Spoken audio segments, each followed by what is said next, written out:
webinar today so that we can share it with other families who aren't able to attend. So my name is MCICE. Thank you so much for attending this webinar this evening. We are doing this paired with a sound beginning and Margaret Hargrove. And Margaret, was there anything that you wanted to say before Christina and I jump into the presentation? We're just happy to have everybody joining us this evening, and we appreciate this partnership with the University of Maryland. Thank you. Yeah, thank you so much. It's a real pleasure for Christina and I to be here on behalf of our entire team of specialists. We're really, really happy to be talking about this topic this evening. It's something that we think a lot about, something that we know a good deal about, and we're really, really happy to share a lot of this research with families and help interpret it for you and for your children. So today I am going to be talking specifically about how early talk at home helps your child learn language. We're going to be focusing on preschoolers in particular, but really this is applicable to children at any stage of development. And we're also going to be really focusing primarily today on oral language development and not signed. But many of the concepts that are discussed today, like how to interact with your child, the importance of the home language environment, those are really applicable to children and families who sign and those who use oral language. So we hope that everybody gets a little something out of the webinar this evening. So who are we? Well, we are a team of dedicated specialists in speech language development among children with hearing loss. Again, my name is MCICE. I'm a researcher at the University of Maryland and an incoming assistant professor at UCLA. And my colleague who's joining us this evening is Christina Bloomquist, and she's a PhD candidate at the University of Maryland. And our objective today is really to share new research findings that we know about with you to help interpret this research for you, answer any questions that you have. We're going to talk about some questions that were frequently asked by parents and help interpret a lot of what we know in response to those questions. I envision that the presentation will last about 25 or 30 minutes, and then we've left the remainder of our time for a Q&A. We additionally encourage you to check out the parent resources on our website. They're growing all the time. You can learn about the ongoing research initiatives at the University of Maryland. You could even get your family involved if that is of interest to you. So today, our discussion is going to center around language used in the home and how it supports language development in children, especially preschoolers who are deaf and hard of hearing. And to do that, we'll first talk about what does the research show about why language use in the home is so important? And then we'll apply those findings to children who are deaf and hard of hearing in particular. And then finally, we'll conclude the webinar this evening with overviews of the research on what parents of children with hearing loss can do at home every day to help spur their child's speech and language development. So the first topic that we'll cover today is the speech that we use when we speak with children. And we call this child-directed speech. It reflects a change in speech register that we use when speaking to children. We know from really decades of research that, at least in the United States and other cultures where child-directed speech is used, that this particular way of speaking, it can really help infants and children to learn language. How does that happen? How does that work? Well, the first study that we'll talk about today showed this. It was completed in 2013. So 19-month-old infants, they wore these small, lightweight audio recorders in their homes for an entire day. The researchers then listened to those recordings and they counted how much child-directed speech the children heard at home every day. Those children, they also came into the lab and their eye movements were tracked while they listened to words and were presented with pictures. And then finally, 5 months later, when the children were 2 years old, their vocabulary sizes were measured. Well, here's the main takeaway from this study. Okay, so take the example of a child presented with two images, a dog and a sheep. And the child is asked, where is the dog? Well, children who heard fewer words at home from their caregivers, they took a little bit longer to look at the image of the dog than children who heard more words from caregivers in their home. The children who heard more words looked to the picture of the dog actually about 200 milliseconds faster.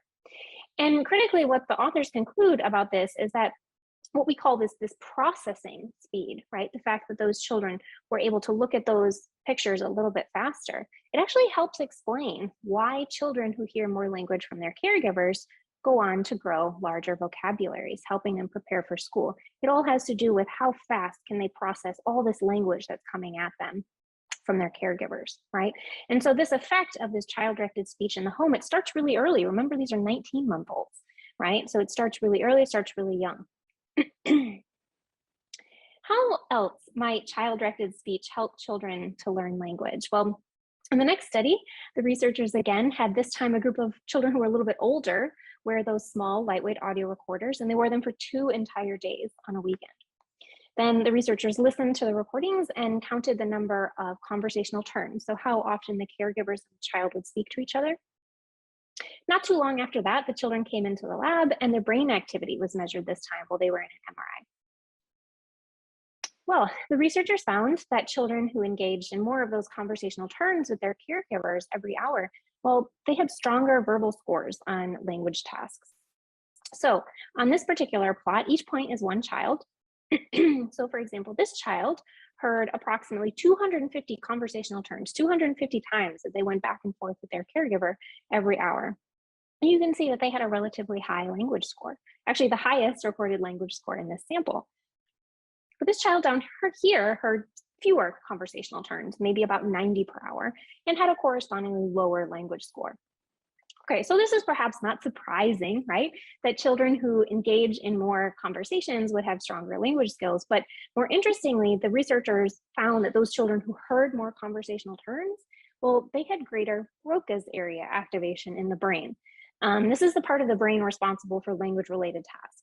So the researchers were able to conclude that these conversational turns, how often we're speaking with our children in the home, well, they activate the language-related areas in the brain, which is pretty amazing. And this, in turn, explains why some children have stronger language skills than others upon entry to kindergarten or first grade. So a lot of this research references something called the word gap. And so next, I'm going to explain what is the word gap, why is it relevant for your child's speech and language development. And when we talk about the word gap, you'll often read phrases like this that refer to it, right? So a phrase that might say something like, well, kids growing up in poverty hear 30 million fewer words by the time that they enter kindergarten, right? And stuff like this, it really stresses the importance of speaking to your child early and often. Where does that 30 million word gap actually come from? Well, it comes from a study that followed children from infancy until before they entered kindergarten, till they were about 4 years old. And the children in this study, they were sorted into 3 different socioeconomic categories. Professionals, you can see here in green, working class individuals in blue, and people who are on public assistance in red. And here I've plotted the children's ages from 0 to 48 months by the total number of words spoken to each child by an adult in millions, right? That's on the vertical axis. And so what you can see is that as the children aged, they had obviously heard cumulatively more and more and more words. That's what each increasing line represents.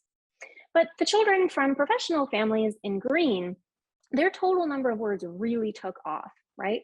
Resulting in that 30 million word gap between children of professionals and children of families who are on public assistance in red. Not only that, but children from professional families heard approximately 11,000 utterances per day and knew approximately 1,000 vocabulary words by the time they were 4 years old, compared to children whose families were on public assistance, who heard approximately 700 utterances per day and knew 500 vocabulary words. So, fewer words, less language in the home. It's been shown to result in, as we just discussed in some of these studies, slower language processing, less language-related brain activity, smaller vocabularies, poorer academic outcomes once kids get to school. Now, in reality, maybe the 30 million word gap, maybe it's not as large as was once proposed in that study from 1995, right? But could it be a 10 million word gap? Could it be a 5 million word gap, right? It's still very real because even a gap of 5 million words is going to be noticeable by the time children get to kindergarten. And I do just want to say quickly before I move on to discuss how this research and the home language environment is really relevant for children with hearing loss. We'll talk about that in a second. And I just want to briefly say that families experiencing poverty, they're neither responsible for the word gap nor responsible for closing it. And really, like, as a society, we need to find ways to support low-income families and ensure that they have the time and resources to help their children learn language in the home. And so how does research on the home language environment apply to children with hearing loss? And Christina's going to take off right now. Yeah, so we heard about this research about how, number of words heard in the home, how much language is heard in the home, matters for how children can then use that language to learn more words, learn more about their language that they're hearing. So in one study, researchers looked at the relationship between how mothers spoke to their children with cochlear implants and the children's language and vocabulary skills later on. So they measured how much mothers spoke to their toddlers with CIs at 7 to 15 months after implantation. Then the researchers came back a few years later and measured the children's vocabulary sizes and how complex their language was, with complexity referring to things like grammar and how children were combining words together. The researchers found a relationship between mother's speech and children's speech and language outcomes. Specifically, mothers who used more words when they spoke and spoke faster had children with stronger language skills. And this plot shows that relationship, with each point representing one child. So here is one child who heard fewer words spoken at a slower rate, and they had relatively lower language scores. And then here's another child who heard more words spoken at a faster rate, and they had stronger language skills. In this way, the data shows us that how caregivers speak to their children with a CI impacts children's language learning. So studies like this one we just discussed show the importance of caregiver speech to children in children's speech and language outcomes. Another element of the home environment that has been shown to impact language learning is exposure to electronic media like TV. So previous studies have shown that children with typical hearing who have increased exposure to TV also hear less child-directed speech and will communicate less with their environment, with fewer turns in conversations with their caregivers. But what about children who are deaf or hard of hearing? How may this matter for them? So let's talk about electronic media and language outcomes in children who are deaf or hard of hearing.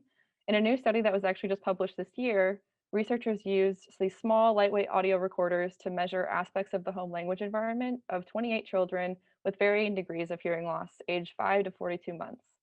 So the degree of hearing loss varied from mild to severe, and children were at varying stages of intervention. So some were post-cochlear implantation, others were just candidates at that point, or they had hearing loss that was mild enough that it benefited from hearing aids alone. Then the researchers asked parents of those children to report how much and what type of language their children were producing and understanding to try and get a measure of how these children were doing with language. Finally, researchers compared these results to children with typical hearing. So using those recordings from the home, researchers looked at the relationship between the number of hours of electronic media that children heard and the language that they then understood and produced. And here's what they found. So more hours of electronic media was related to children talking less and having less conversational turns with their caregivers. Moreover, the strength of this relationship was double for children who are deaf or hard of hearing relative to their peers with normal hearing. So this relationship between electronic media and exposure to that and language learning is especially important to think about with children who are deaf or hard of hearing. Another finding from this study was that children who experienced more electronic media produced and understood less language, since electronic media and screen time takes away from critical aspects of language input, like the conversational turns you can have with your caregivers. Without this critical language experience in the home, then language development might lag behind. But this leads to the question of why might the negative effect of TV and media use be more important for children who are deaf or hard of hearing? Reduced access to sound can make it harder to hear caregiver speech over the sound from the TV or iPad or really anything in the background. And we know that children with cochlear implants have a particularly hard time understanding speech when there is background noise. And this can happen because this background noise may lead to children not hearing the speech as well and confusing some words for others that sound similar, like hearing cap and thinking that they may have heard gap or cat, which then leads to not being able to understand what you're hearing and then learn from what you're hearing as well.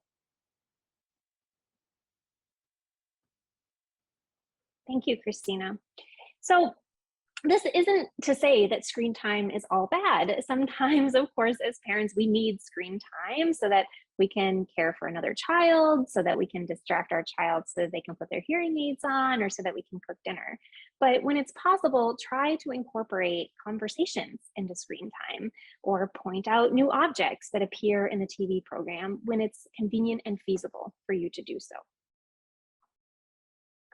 What else in a home environment might affect the language development of children who are deaf or hard of hearing? Well, in this final study that we'll talk about in this section, well, the researchers asked 45 families to complete a questionnaire about their family environment in the home, and they also tested the children's language skills. The researchers were interested in how children's language skills varied by certain aspects of the home environment, like how much control was exhibited in the home in the form of rules or procedures, how much emphasis was placed on achievement, how much emphasis was placed on organization. Well, the researchers found, surprisingly, that in families of children with cochlear implants, those parents who actually reported lower levels of control, that is, fewer rules, fewer procedures in the home, they actually had children who had higher language scores on their standardized assessments, like how many words the children knew. Why might lower levels of control result in better language? Well, these parents may also exert less control over their child's play, right? They might follow the child's lead rather than redirecting their attention to a different object. This child-directed play facilitates language learning for all children, regardless of hearing ability, right? And this control, it might be more prevalent in households of children with cochlear implants simply because parents, especially immediately post-implantation, may have more difficulty communicating with their child. So in this study that we'll discuss, the researchers were interested in the home language environment, and this time in the academic school year. And they looked at a couple different measures of children's language. So they looked at children's phonological awareness. I'll talk about what that is in particular. They looked at children's early reading skills, and they looked at children's vocabulary sizes. And the researchers broadly found that all of these areas of language development, they either paused or decreased over the summer when the children who were deaf or hard of hearing were at home rather than at school. So let's see what that looks like. Here are the results of that analysis. So each line here represents the children's growth in phonological awareness. And phonological awareness, this reflects the child's ability to break words apart into sounds, and it's actually probably one of the most critical components of learning how to read. So it's very, very important. And here, both children with hearing aids in black and children with cochlear implants in gray, you can see that from fall to spring of their academic year, they really grew. Their phonological awareness really developed while they were in school. Over the summer, however, it flatlined, right? And then it continued into their second year of school. So little to no progress made over the summer in phonological awareness.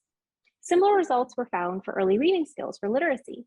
Now these two lines actually represent preschoolers versus pre-kindergartners, but here again, we see this growth in early reading skills from fall to spring of the academic year and minimal growth over the summer months while the children were at home, right? And then that growth continues while the children are continuing into their second academic year. And actually the results for vocabulary are very similar. They actually show a little bit of backsliding over the summer months. And so this phenomenon of there not being this continued growth over the summer, it's not specific to children with hearing loss by any means, but based on what we've talked about, it may be especially important to provide support for these language skills over the summer months.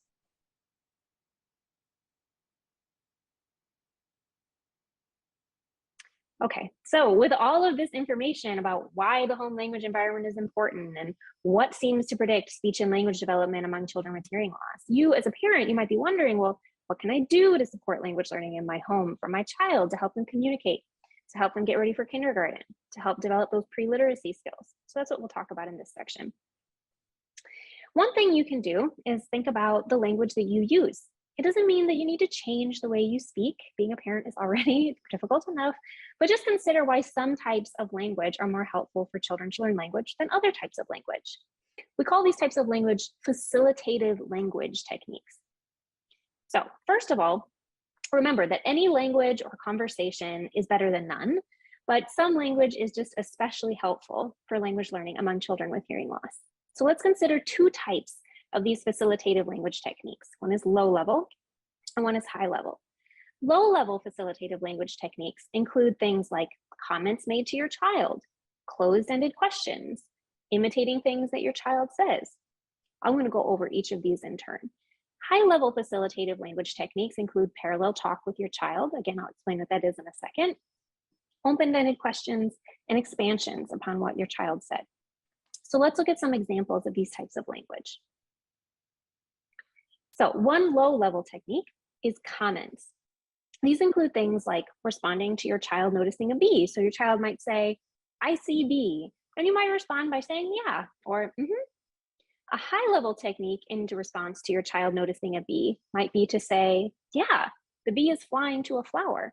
This is just a simple example of parallel talk because you're talking about what the child is doing or looking at parallel to them. Another low-level facilitative language technique is a closed-ended question. So a yes or no question is a closed-ended question. You might ask your child, do you like the picture? And your child either responds, yeah or no, and the conversation ends. But an open-ended question provides more opportunity for your child to expand on that. You might ask, what is happening in the picture? And your child responds with a description like, the puppy is running. So a final low-level facilitative language technique is imitation. Your child might say something like, baby crying, and you would repeat their utterance, maybe in a more grammatical way by saying, yes, the baby is crying. A high-level facilitative technique would be to expand on the child's utterance by responding and saying, yes, the baby is crying because she needs to eat. So in this study that we'll talk about here, the researchers, they tested the language skills of 93 children with hearing loss, and their average age of enrollment was about 14 months. And they tested the children before and after cochlear implantation and at 6-month intervals for 3 years.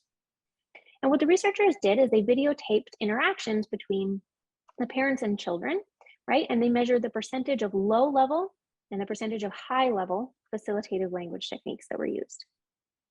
So a parent might use, for example, 70% high level facilitative language techniques when they're talking to their child and 30% low level.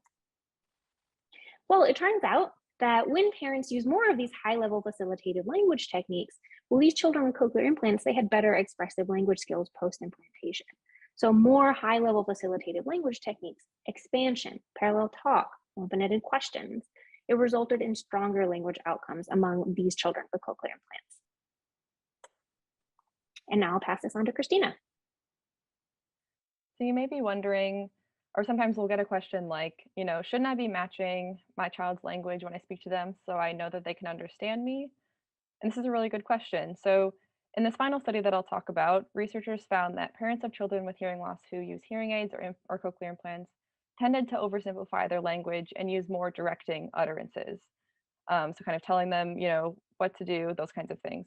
And these led to a less than optimal language environment.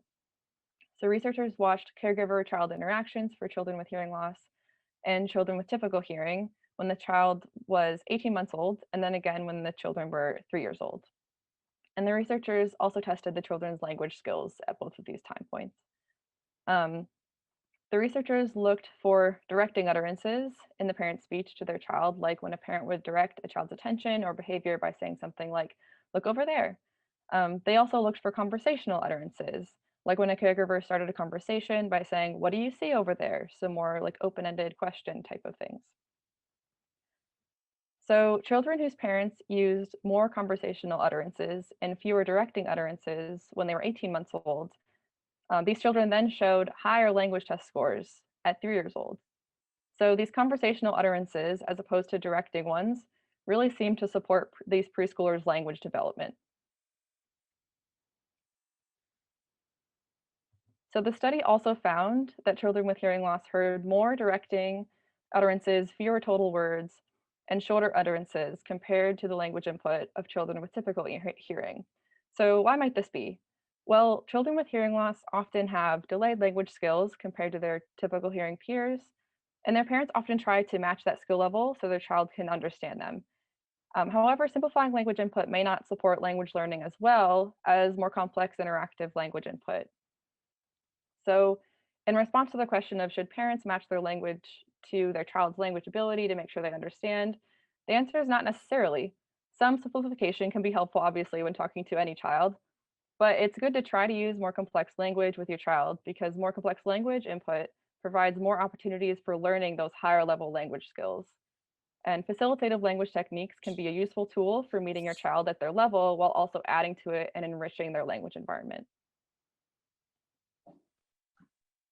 Great, thank you. Okay, so at this point in the webinar, we'd like to open up the discussion to any and all questions or comments that you might have, any experiences that you want to share. Really, we're open to asking any questions, anything that you would like to know or share about your child's speech, language, or literacy development. And then after that, we also have some frequently asked questions that we'll walk through that we think are really relevant for parents of kids with hearing loss, questions that we just get asked all the time. But we first wanted to give anyone out there an opportunity to ask questions. You can either post it in the chat or you can ask it out loud.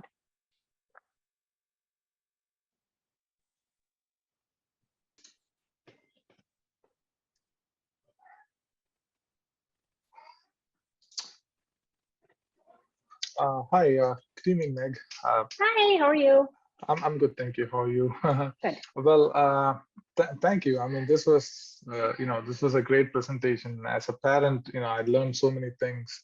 I do have a question though. As as you may very well know, the past few years have been, like really tough on, for all of us, right? And in case of working parents, who are just working from home and not,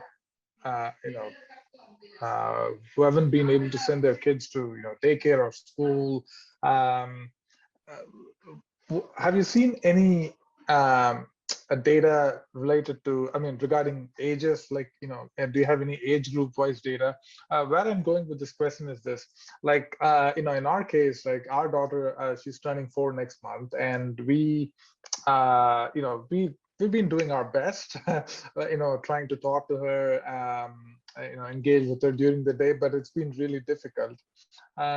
She is going to go to camps and then preschool starting next week, but just wanted to ask how will they catch up, and so and the rate of catching up, right? How does it do?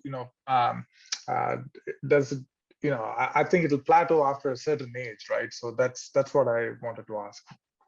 Yeah, that's a really rich question. Yeah, thank you for sharing that experience. It is totally true that we've seen a lot of large scale studies that have been completed where researchers are able to compare on the basis of hundreds of kids, really kind of these coarse metrics like how often is a kid talking, right? Not anything related to a language score, not anything related to a vocabulary size, right? But just how often are kids talking at home, right? And we've even found that during COVID, during lockdowns, that kids were talking less, right? And parents were talking less to their kids.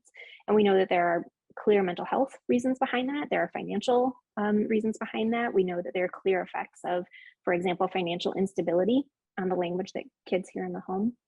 But all is not lost, right? There are tried and true methods to help kids really kind of catch up, or the fact that maybe there were, kids really benefit from going to preschool, for example, in terms of their language development, having that really dedicated time for reading, print awareness, learning things like objects around them. Obviously, preschool really helps for that. And if there's large-scale preschool close downs and your preschool is closed down for 10 days every other month, that's going to have a noticeable effect.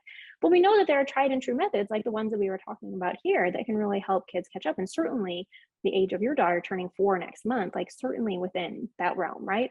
What are some like things that, any SLP will tell you, any, poster in your audiologist's office will tell you, right? It's things like book reading, right? That we really can't underestimate. And book reading doesn't have to mean, not all parents, right? Not working parents have a lot on their plate. Not everyone has an hour at the end of the night, or not everyone has a child with the patience to do an hour of book reading at the end of the night. Try audiobooks, right? Kids will listen to that. Kids will, and it's a different literacy experience, right? Hearing things auditory format rather than from a caregiver, equally meaningful, right? When we talk about how kids don't necessarily have the same language learning skills, and we have a study that we'll talk about in just a second in our frequently asked questions section, kids don't really benefit in terms of learning language from TV, right? But they certainly benefit from like listening to an audiobook, right? And that's something that you can put a child in front of while you need to cook dinner, while you just need like a second, right? Because you're still working from home or you're still balancing multiple caregiving duties. And that's really beneficial. Things like the facilitative language techniques, right? Just like little things We have in our research project, we have a form of these like talking tips that we share with families, and we just encourage them. It's a list of like 10 things to like get your family talking a little bit more. You put it on the fridge, you look at it every day, and you pick up like one tip, right? You try to incorporate one of those tips into your routine every week, right? It's like small things like that, jumping all in, right? And saying, we're never going to have any screen time in our house. That works for some families and that's great for them, right? But maybe if that doesn't work for your family, if you have 2 people working at home, that might not work for your family. But there are small tried and true things that can really help kids, kids even with hearing loss, who we know are going to be a little bit behind, catch up, right? And these are not large scale changes that you have to implement in your home. Little changes can really add up. Christina or Margaret, did you have anything that you wanted to add to that? I don't think I had anything to add. I think you covered that really well. I do have a follow-up, but I'll let others ask if they have any questions before I go for my second question.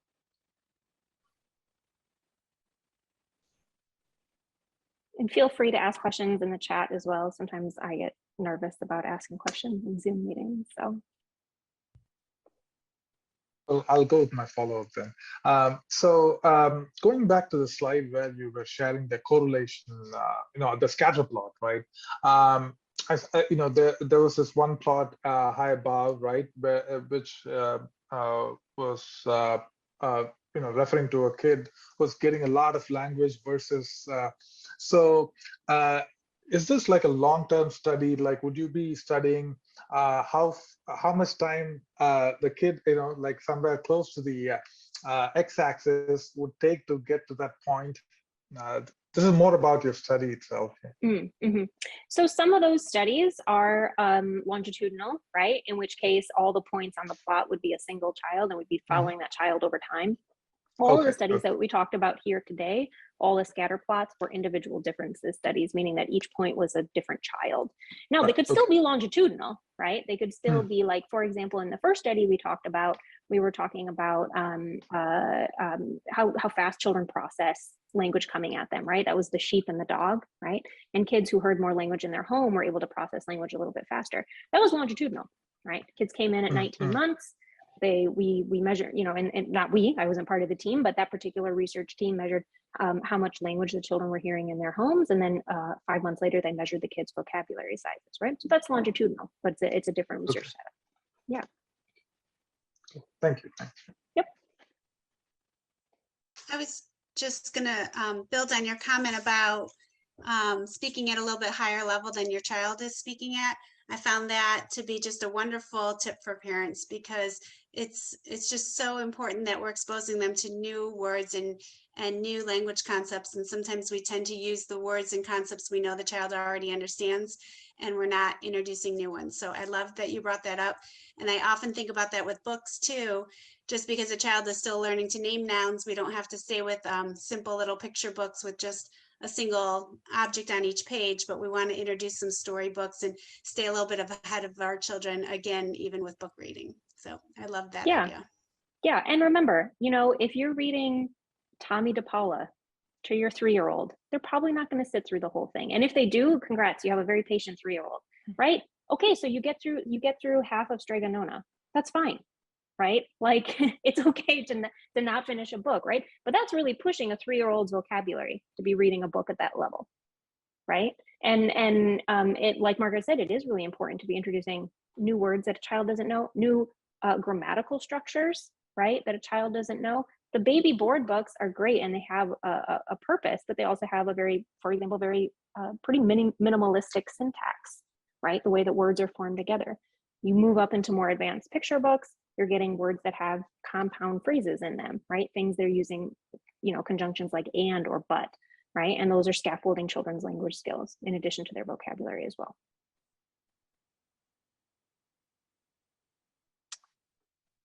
All right, so I think that we will jump ahead to, we have a section on frequently asked questions that we have put together, and we'll have additional time for questions after we go over some of these frequently asked remarks. Okay, so one question that we really frequently get from parents has to do with multilingual language use. So parents will often say, well, we speak multiple languages at home and I have a child with hearing loss.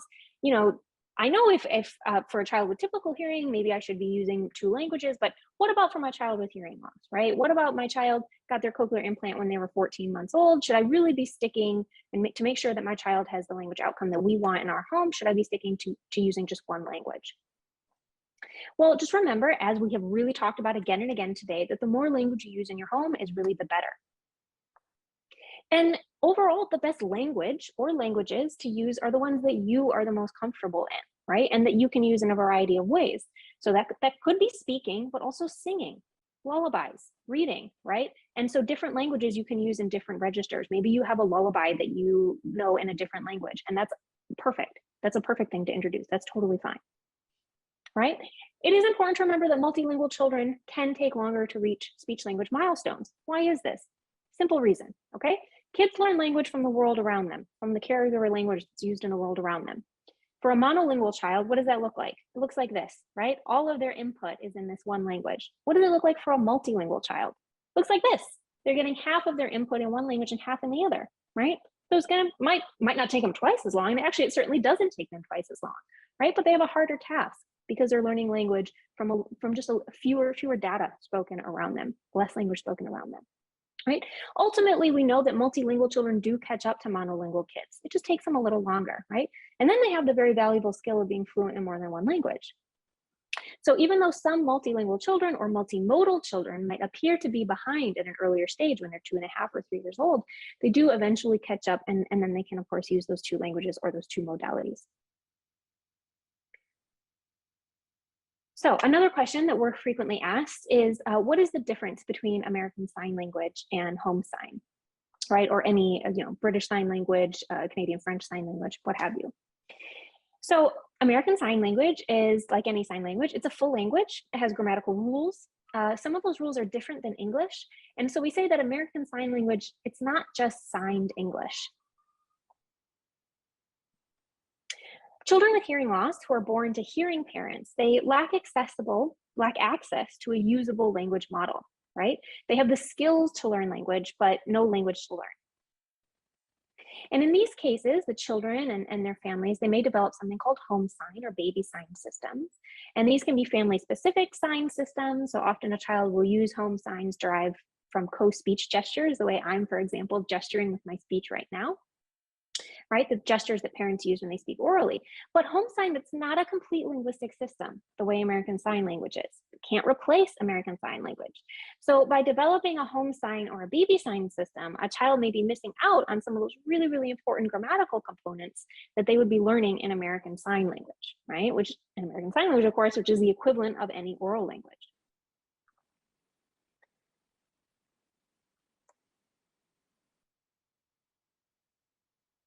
Okay, and I will pass this on to Christina now. So this kind of leads into the question of, will it hurt my child's oral language development if I sign with them before or after intervention, if I try to use this other mode of communication? And there are a lot of opinions on this, and this decision ultimately should be made in consultation with healthcare providers like your audiologist, speech pathologist, maybe even teachers, just like the decision is made by the family ultimately. But here's something that you should know. So you need to just remember the difference between ASL and home sign. And the better signer you are, the more your child can learn from you. Or the better signer whoever's communicating with your child is, the better they can learn from them. So it's also, we also know that children with cochlear implants who learn ASL from fluent ASL signers reach the same speech language milestones as hearing children who learn ASL and oral language. And that is in all different parts of language. So articulation, vocabulary size, pre-literacy skills, kind of like we were talking with phonological awareness, and in how they're combining words together. And it's also important to be careful when interpreting research looking at this question. So here's an example of some data. So you can see that this data looks like the infants and toddlers who signed had lower language scores. But if we think about it, if we take a step back, we can actually realize that the children who don't use sign, who are only learning oral language, are kind of like a monolingual group of children. And then the children who are learning oral language along with sign are what we call bimodal, bicultural, and really it's functioning like bilingualism here. So remembering that the monolingual input is all in that one language, you're getting a little bit more about that one language. And then when you're doing two sets of language systems, you're getting kind of half of each a little bit. So it will take longer to learn, but we know that children will catch up.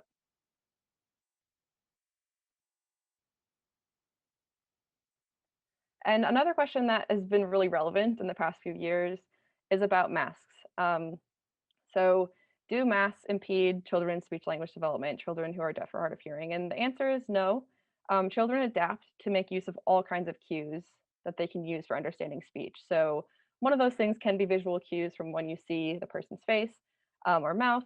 Other things can be like gestures, pitch, all these kinds of cues from speech and language. And for children who really rely on visual cues, the transition to not using those visual cues can take time. But we know that children in general are really adaptive language learners, and they can, if given time, learn to rely on these different cues pretty effectively. And just a fun fact, did you know that children who are blind develop language just like children who are sighted, which tells us that visual cues, while helpful, are not required to learn speech and language.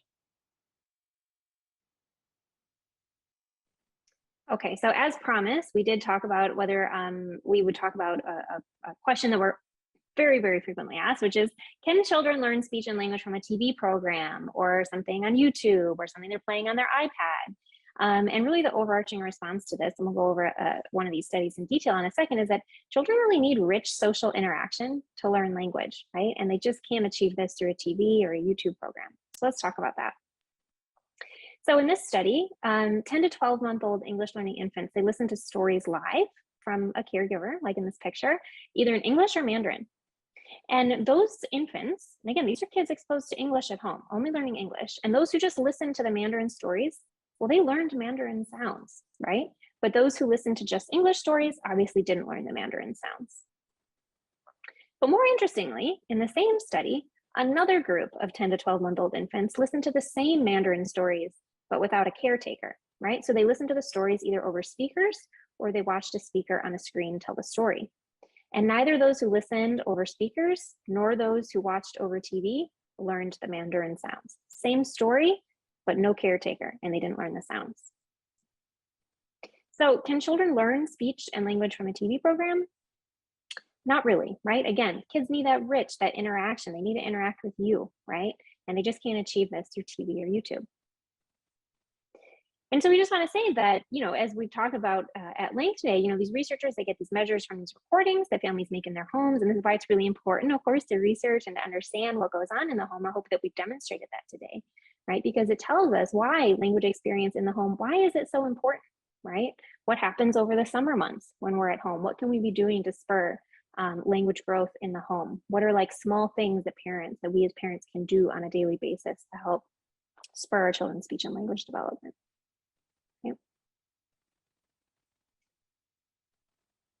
So as we've been saying throughout, language experience in the home is really important for language development.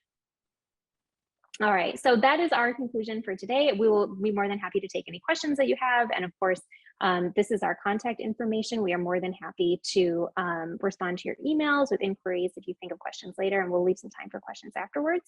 We also encourage you to check out our website, where, as I said, we are constantly updating this with new resources for parents. We have a wonderful research assistant who's actually on the call right now, Juliana. If you want to, you don't need to wave if you don't want to, but she's a really stellar undergraduate research assistant who's helping us with this, and I want to acknowledge that. We are currently, both Christina and I, recruiting children with cochlear implants for research studies like this. And so if you're interested in that, you can feel free to let us know, and you can find out more about that on our website as well. All right, and we look forward to taking your questions and hearing more about your experiences. Thank you.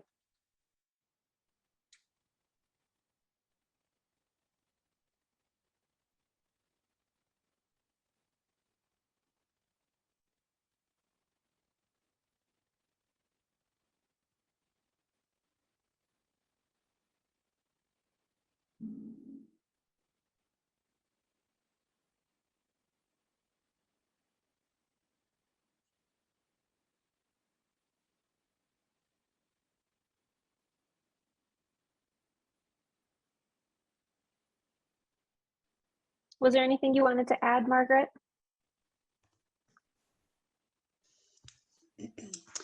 I'm sitting here thinking about additional tips for parents to kind of walk away with. I really loved how you broke down the differences in kind of making comments and just acknowledging your child's speech versus the expansions and building on your child's speech.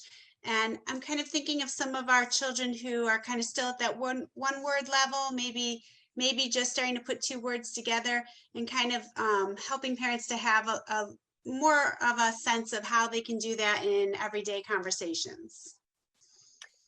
Yeah, absolutely. That's a really good point. Yeah, it's important to remember that, of course, you know, we might start with a stage where you're not even sure, was that 2 words, was that 3 words, right? We get better at understanding our children's speech the more time we spend with them. Of course, as development goes on, but you know, one thing I think you can do when you have some of those like smaller phrases, when we are still at that 1 moving to the 2 word phrases, a recast in that case can be really, really important, right?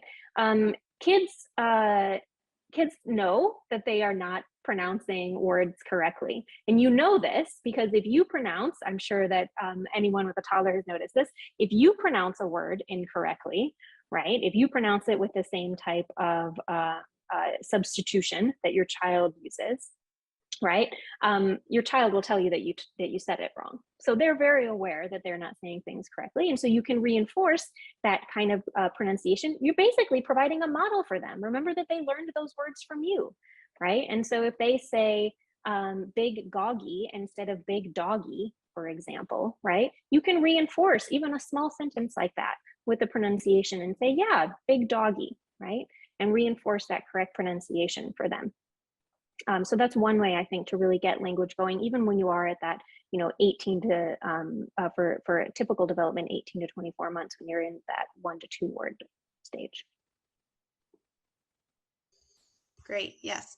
And it also brings to mind the social aspect and just playing with our children and how we really play with purpose. But the more fun you're having and the more engaged you are, your child feeds on that and wants to be with you and wants to be doing that activity. And even just as simple as putting some soap in water and making bubbles and playing creates so much language. So it doesn't have to be fancy toys and expensive experiences, but just that time spent together and having fun with language and whatever activity you're doing is just so beneficial for our kids. Absolutely, yeah, and it starts so early. I just read a paper that just came out in our last webinar. We were talking a lot about infancy, and we were talking a lot about speech development in infancy. We're talking about the very social aspect of babbling. A lot of people assume that babbling is meaningless and it doesn't, you know, who cares? And like it's my kid is just like making random sounds. Babbling is super important. Babbling is super social. That's your child attempting to have like a social interaction with you. And like I said, I was just reading a new paper that came out that shows that children are aware of this social nature of babbling at 2 months of age, right? So basically what the researchers did in this study is that they had 2-month-old infants sit there and they would have someone look very excitingly at the child, right? And the child would respond, maybe not with mature babbles at 2 months of age, but some kind of vocalization. And then when the researcher went stoic, right? And no interaction and no excitement, the child increased their vocalization, right? It's a social feedback. They wanted more of that input, right, from the researcher that excited them, and they used their vocalizations to get at that. And what I'm trying to say here is just to say that that social nature of language, right, that back and forth, it starts so early, right? It doesn't start when kids enter school. It doesn't start when kids start putting words together. It doesn't even start when kids say their first word, right? It starts way, way early, 2 months old. And I wanted to, oh yeah, sorry, Margaret, go ahead. Oh, it just makes me think of a comment somebody made before about when their child's technology came off, the child became very verbal and vocal, and how we view that as a good thing. They want that input, but it kind of speaks to that too. With the stoicness or without getting interaction, the child is showing you, I want this kind of social interaction with you. Yeah, language is social, right? We showed that with the TV study, right? When kids didn't get that interaction with the researcher reading the Mandarin words, like no dice, no Mandarin sounds were learned, right? Language is social. Yeah, absolutely. Christina, did you have something you wanted to say? Yeah, it's just something Margaret said reminded me of kind of the conversation we were having a little bit earlier about, you know, what can we do in COVID times when we're overwhelmed with all these other things, but we want to be doing the best we can for children and giving them the richest language environment. Those experiences like don't have to be in very special, situated times of the day. Like this is our language time. Like language time can be anytime. So if it's bath time and like you decide to make some bubbles and talk about the bubbles, that would be time you were using. It was going to be used anyways for bath time, and now we're just making it more of a language time. Whether you're cooking, eating, all of those times, and you're already just going to be sitting there doing something, joint attention, looking at something with your child, that is a great opportunity to just be adding in these techniques. So it's not necessarily extra time, obviously a little bit extra effort thinking about these things, but just thinking about that it's not necessarily something you have to plan. It can just kind of happen naturally with things you're already doing. I really agree with that. I think the more we can create language learning opportunities in daily activities, the better. It's a meaningful opportunity to really use language with your child. Yeah. Any other questions, comments? Okay, I think we'll wrap up for there. Thank you so much for attending, and thank you, Margaret, for allowing us. And this partnership is really, really great for us to get this opportunity to kind of share a lot of this work with families. I'll send you and Rob the recording after the webinar, so that you can share it. And of course, our contact information is there. If you have any questions or concerns, you want to talk about anything, you have a research paper that you'd like to read or a research paper that you'd like to interpret, really that's our actual job. We are here for that, and we'd be more than happy to hear from you. All right, thank you so much. Have a good night, everybody. Thank you.